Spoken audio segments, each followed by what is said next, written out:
नमस्कार प्रिय विद्यार्थियों, मैं योगेश्वर साहू, सहायक प्राध्यापक राजनीति विज्ञान। आज की कक्षा में हम बीए प्रथम वर्ष के इकाई 2 के एक अध्याय राज्य एवं उसके आवश्यक तत्वों का अध्ययन करेंगे। इस अध्याय से 15 नंबर का एक प्रश्न आपके वार्षिक परीक्षा में पूछा जाएगा। यह प्रश्न सामान्यतः इस प्रकार होते हैं कि राज्य क्या है, उसके आवश्यक तत्वों का उल्लेख कीजिए, राज्य की परिभाषा दीजिए, उनके तत्वों का वर्णन कीजिए, क्या छत्तीसगढ़ एक राज्य है, क्या संयुक्त राष्ट्र संघ एक राज्य की परिभाषा में परिभाषित किया जा सकता है। इस तरह से प्रश्न आपके वार्षिक परीक्षाओं में पूछे जाते हैं। यह प्रश्न सभी एक ही प्रकार के होते हैं जिसका उत्तर एक ही होगा। हम प्रश्नोत्तर के शैली में इस अध्याय का अध्ययन करेंगे कि वस्तुतः आपको वार्षिक परीक्षा में विषय को समझते हुए किस प्रकार से उसका उत्तर आपको लिखना है। आइए देखते हैं। देखिए, इकाई 2 है, इस अध्याय का नाम है राज्य एवं उसके आवश्यक तत्व। कोई भी आप उत्तर लिखेंगे तो उसको क्रमशः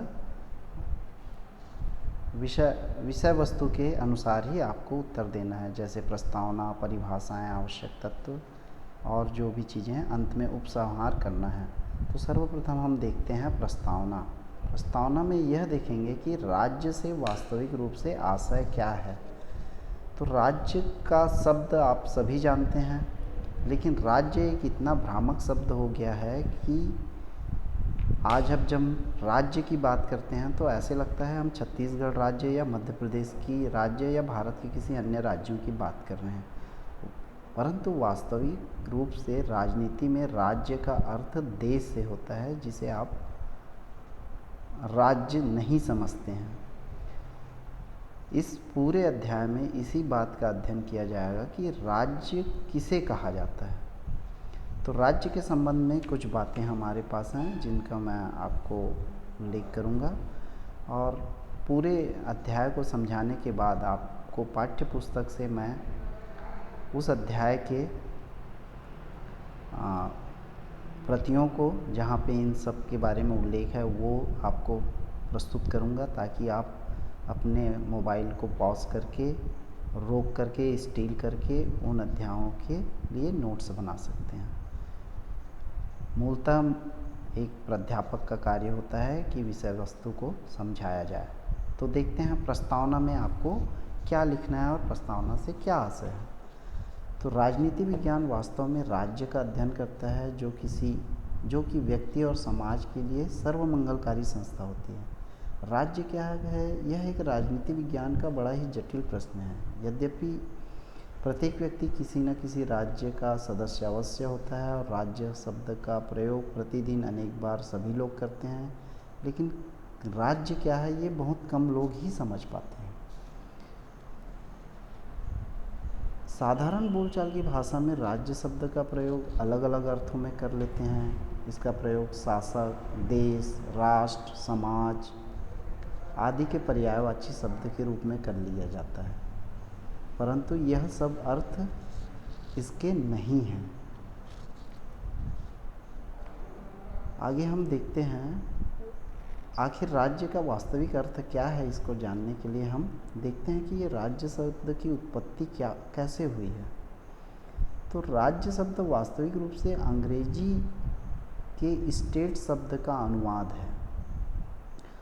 इसे अंग्रेजी से भी पहले की एक जो भाषा है, यूरोप में है, लैटिन भाषा, उसमें राज्य शब्द के लिए पूर्व के राजनीतिक विचारक स्टेटस शब्द का इस्तेमाल करते थे, जिसका अर्थ किसी व्यक्ति के सामाजिक अर्थ से होता था। बाद में यही कालांतर में अंग्रेजी का स्टेट बन गया और हिंदी में हमने उसे राज्य के रूप में परिभाषित किया है। अगर हम राजनीति के पुराने ग्रंथों को अध्ययन करें, राजनीति विज्ञान के पुराने पुस्तकों का अध्ययन करेंगे, तो आप पाएंगे कि सर्वप्रथम इटली के विचारक मैकियावेली ने राज्य शब्द का इस्तेमाल अपने पुस्तक प्रिंस में किया था। उसने यह बात लिखी थी, वे समस्त संस्थाएं जिनका मनुष्य पर अधिकार रहा है और बना हुआ है वे राज्य कहलाती हैं, चाहे वो राजतंत्र के रूप में हो या गणतंत्र के रूप में। यह वाक्य मैकियावेली ने अपने प्रिंस नामक पुस्तक में उल्लेख किया हुआ है। अब आइए देखते हैं, आपको प्रस्तावना में इन बातों को लिखना है जो मैंने अभी आपको समझाया है। आगे हम इनकी परिभाषाएं देखेंगे। परिभाषाओं को समझने से पहले मैं आवश्यक तत्व की व्याख्या करूंगा, तब परिभाषाएं आसानी से समझ में आ जाएगी। लेकिन जब आप उत्तर पुस्तिका में उत्तर दें इस प्रश्न का, तो प्रस्तावना के बाद परिभाषा लिखेंगे। तो आइए देखते हैं आवश्यक तत्व क्या क्या हैं। तो राज्य के 4 आवश्यक तत्व हैं: जनसंख्या, भूभाग, सरकार एवं संप्रभुता। तो जनसंख्या से आशय क्या है? आप सभी जानते हैं कि अगर हम किसी राज्य की बात करें, जैसे भारत देश एक राज्य है, तो उसमें एक लोगों का समूह होना चाहिए, जनता होनी चाहिए, जिसे हम जनसंख्या के रूप में परिभाषित करते हैं। जब राज्य के इस तत्व के, जनसंख्या तत्व के बारे में जब विचार किया गया, तो पूर्व में बहुत सारे विचार आए।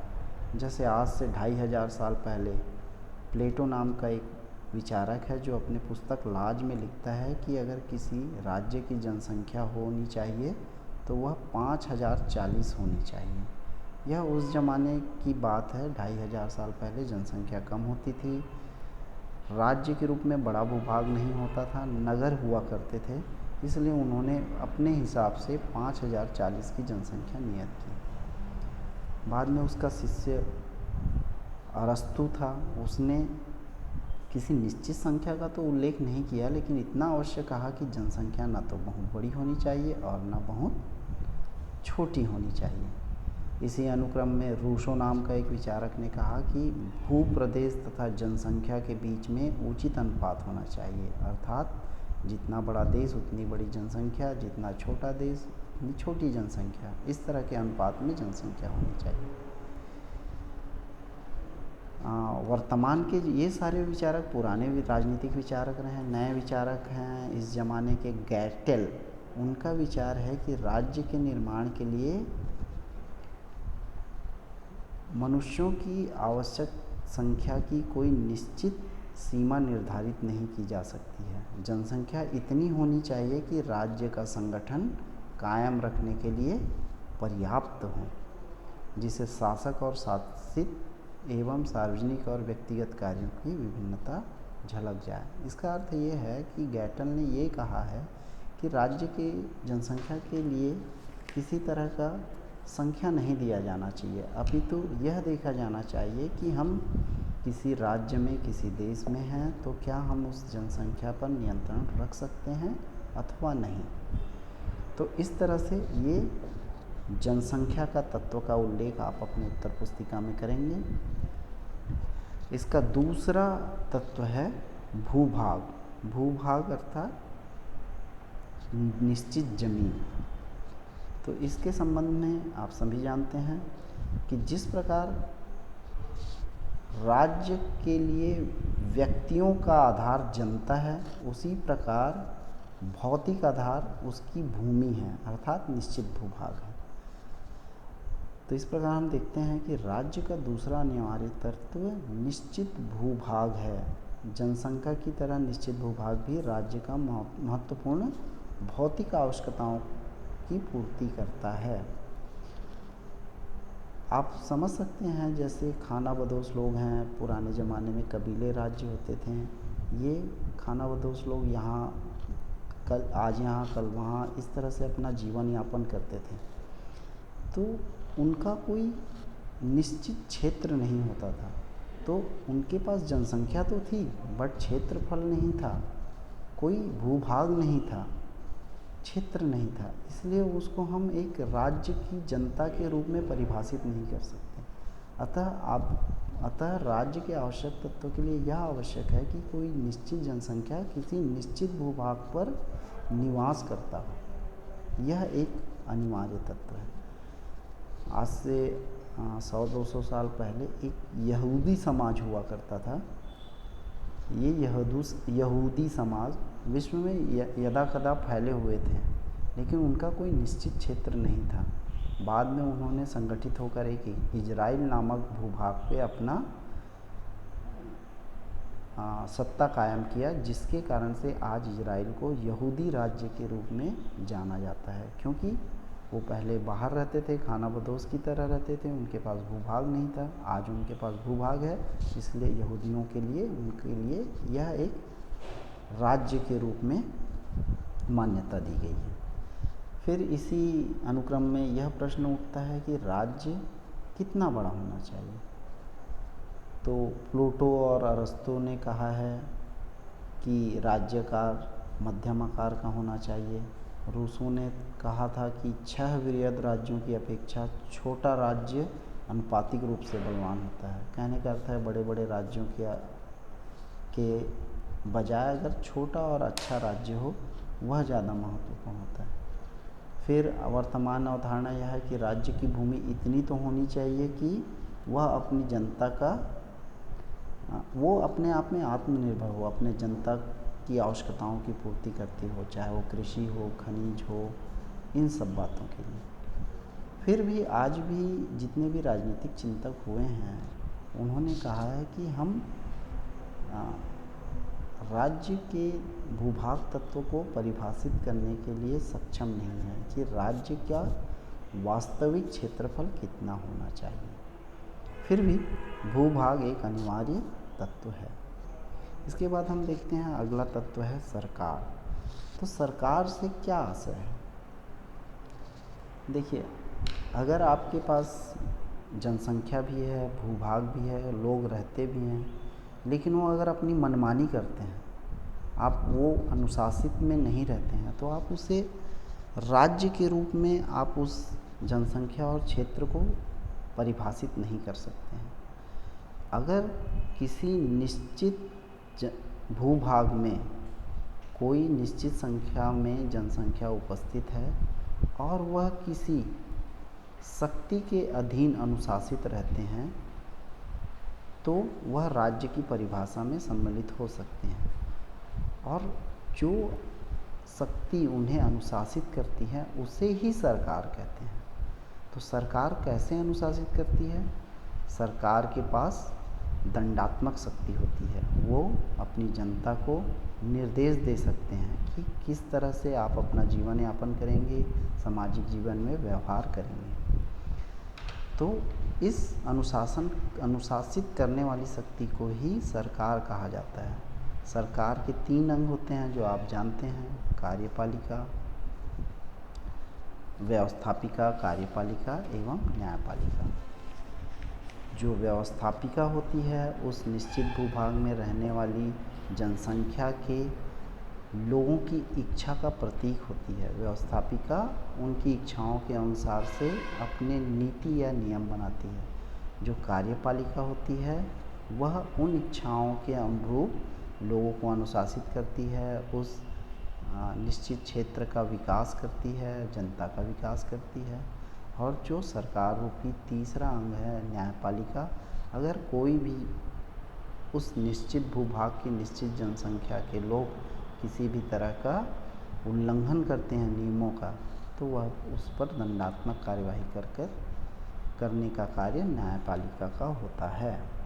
इस प्रकार हम देखते हैं कि अगर जनसंख्या भी है और भूभाग भी है और सरकार नहीं है, तो राज्य हम उस स्थान को नहीं कह सकते हैं। सरकार रूपी अनुशासन करने वाली एक संस्था की आवश्यकता राज्य का एक अनिवार्य और आवश्यक तत्व है। अगला जो तत्व है वह है संप्रभुता। संप्रभुता 2 प्रकार की होती है, एक आंतरिक व बाह्य। तो आंतरिक और बाह्य संप्रभुता को हम पहले समझते हैं। जैसे देखते हैं, मान लो किसी निश्चित भूभाग पर निश्चित जनसंख्या निवास करती है और उस पर सरकार रूपी अनुशासनात्मक शक्ति कार्य करती है। फिर भी क्या हम उस भूभाग को राज्य कह सकते हैं? तो इसके लिए एक तत्व की कसौटी पे उसको कसना पड़ता है, वह है संप्रभुता। संप्रभुता का अर्थ होता है सर्वोच्च सत्ता, जिसकी संप्रभुता का अर्थ होता है सर्वोच्च सत्ता, जिसके कारण उस निश्चित भूभाग के लोगों के ऊपर किसी भी बाहरी व्यक्ति से निर्देश जारी नहीं किया जाता है, वह अपने आप में आत्मनिर्भर होता है। इस बात को समझने के लिए हम भारत की स्थिति देखते हैं कि आज़ादी से पहले 15 अगस्त 1947 से पहले भारत देश संप्रभु नहीं था, उसके पास संप्रभुता नहीं थी। उसके पास जनसंख्या तो था, भूभाग भी था, एक सरकार थी, अंग्रेजी सरकार, जो वहाँ पे अनुशासित करती थी, लेकिन संप्रभुता नहीं थी। कैसे संप्रभुता नहीं थी?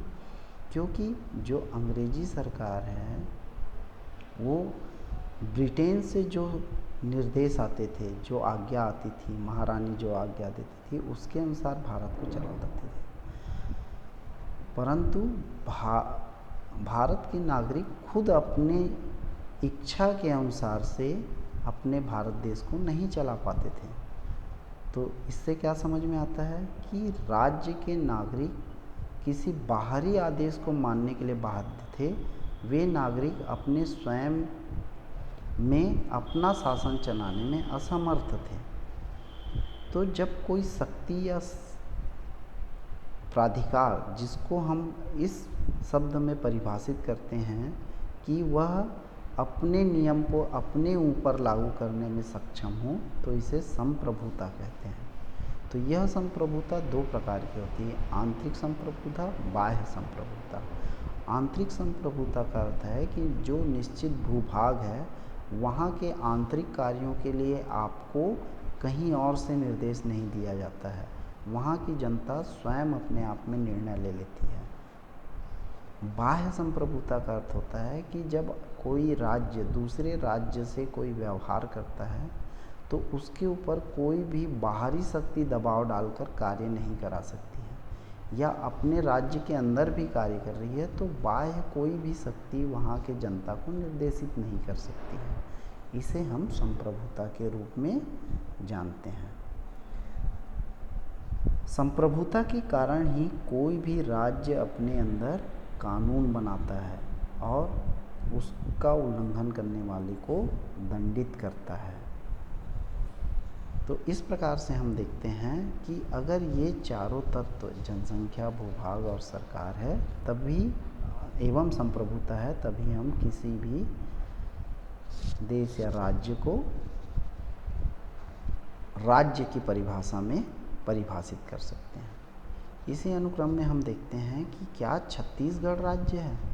तो आप देखेंगे तो आप कसौटी पे कर सकते हैं कि छत्तीसगढ़ शब्द तो राज्य लगा हुआ है, लेकिन क्या यह राज्य है या नहीं है। तो छत्तीसगढ़ के पास जनसंख्या है, हाँ है, भूभाग है, हाँ है, सरकार है, छत्तीसगढ़ की सरकार है, लेकिन क्या संप्रभुता है? संप्रभुता छत्तीसगढ़ राज्य के लिए संप्रभुता नहीं है। क्यों नहीं है?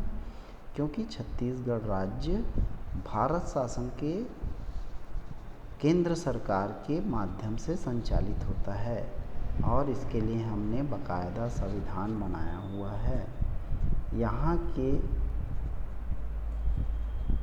जनता अपने लिए, राज्य के लिए अपने लिए पृथक से कानून नहीं बना सकती है, इसलिए हम इसे राज्य भी नहीं कह सकते हैं। इसी प्रकार हो सकता है आपके प्रश्न में आए यूएनओ, संयुक्त राष्ट्र संघ, यूएनओ, यूनाइटेड नेशन ऑर्गेनाइजेशन, क्या यह भी एक राज्य है? लेकिन यह भी एक राज्य नहीं है, क्योंकि संयुक्त राष्ट्र संघ एक अंतर्राष्ट्रीय संघ है। वह तो स्वतंत्र राज्यों का स्वैच्छिक संघ है। उसके पास न तो जनसंख्या है और ना ही संप्रभुता है। इसके आदेशों को पालन करना या ना करना इसके जो सदस्य राज्य होते हैं उनकी इच्छा पर निर्भर होता है। अतः हम संयुक्त राष्ट्र संघ को भी राज्य नहीं कह सकते हैं। तो इस प्रकार देखते हैं कि जब हम राज्य को परिभाषित करते हैं तो उनके 4 तत्वों का होना अनिवार्य है। आइए, मैंने जो दूसरा पॉइंट परिभाषा, उसको जो छोड़ दिया था उस पर अध्ययन करते हैं। आप पाएंगे कि राज्य की परिभाषा में अरस्तु क्या कहता है। अरस्तु के अनुसार से राज्य एक ऐसा राज्य परिवार तथा ग्रामों का एक संघ है जिसका उद्देश्य एक पूर्ण तथा आत्मनिर्भर जीवन की स्थापना है, जिसका अभिप्राय सुखी तथा सम्मानपूर्वक जीवन से है। इससे आप समझ सकते हैं कि किस तरह से ये राज्य की परिभाषा में अरस्तु की परिभाषा परिभाषित होती है। दूसरी अच्छी परिभाषा है फिलीमोर की। वह कहता है राज्य मनुष्यों का वह समुदाय है जो पृथ्वी के किसी निश्चित भूभाग पर बसा हुआ हो, जो कानून, आदतों तथा रीति रिवाजों द्वारा बंधा हो, जो एक संगठित सरकार द्वारा अपनी सीमा के अंदर सभी व्यक्तियों तथा वस्तुओं पर स्वतंत्र और संधि करने तथा अंतर्राष्ट्रीय संबंध स्थापित करने का अधिकार प्राप्त हो। तो इस तरह से फिलीमोर की परिभाषा है। तीसरी परिभाषा गार्नर की है। गार्नर ने सबसे बढ़िया परिभाषा दिया। उन्होंने कहा राज्य थोड़े या अधिक संख्या वाले संगठन का नाम है जो कि स्थायी रूप में पृथ्वी के निश्चित भूभाग में रहता हो, वह बाहरी नियंत्रण से पूर्ण स्वतंत्र या लगभग स्वतंत्र हो और उसकी एक संगठित सरकार हो जिसकी आज्ञा का पालन अधिकांश जनता स्वभाव से करती हो। मैंने एक उदाहरण स्वरूप 3 राजनीतिक विचारकों की परिभाषाएं दी हैं। आप अपनी स्वेच्छा से, बहुत सारे विचारक हैं, संदर्भ ग्रंथों में, पुस्तकों में दिया हुआ है, आप अपनी इच्छा से लिख सकते हैं। तो इस प्रकार से आप प्रस्तावना लिखिए, परिभाषा लिखिए, 3 विचारकों के नाम लिखिए, आवश्यक तत्वों का उल्लेख कीजिए और अगर पूछा गया है तो आप छत्तीसगढ़ राज्य को है या नहीं है आप परिभाषित कर सकते हैं। उपसंहार में इन सारी बातों का संक्षिप्त में आप लिख सकते हैं कि वास्तविक में राज्य क्या होता है। राज्य का जो भ्रामक रूप से जो परिभाषा है कि हम किसी भी देश के छोटे छोटे भूखंडों को राज्य कहते हैं, वह राज्य नहीं है। राज्य राष्ट्र भी नहीं है, राज्य समाज भी नहीं है। इस तरह से आप उसकी व्याख्या करते हुए अपने विवेक से उपसंहार को लिखिए। उपसंहार विद्यार्थी की समझ से लिखी जानी चाहिए, न कि प्राध्यापक के बताए हुए निर्देशानुसार। अंत में इस तरह से यह अध्याय समाप्त होता है। अंत में आपके नोट्स के लिए मैं संदर्भ ग्रंथ जो पुस्तक है उसके पन्नों का, पेज का आपको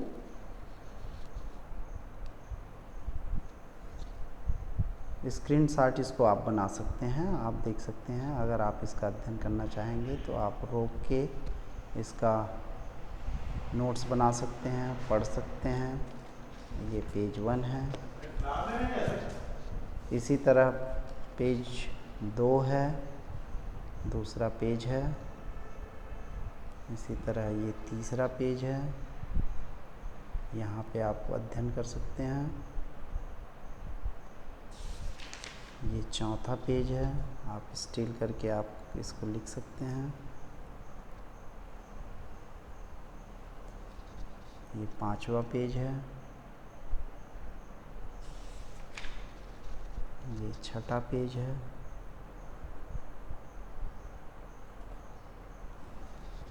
ये अगला पेज है और ये अंतिम पेज है। इसमें प्रश्न के प्रारूप भी दिए गए हैं। इस तरह से आप अपने उत्तर को तैयार कर सकते हैं। तो इस प्रकार से आज का अध्याय समाप्त होता है। अगली कक्षा में हम नए टॉपिक लेके आएंगे। आप समय समय पे YouTube चैनल पे देखते रहिए। मेरे चैनल प्रोफेसर योगेश्वर साहू को सब्सक्राइब कीजिए। समय समय पे जो अभी अपडेट आएंगे, नए वीडियोस आएंगे, नई कक्षाएं आएंगी, उनकी जानकारी उसमें आपको प्राप्त होती रहेगी। धन्यवाद।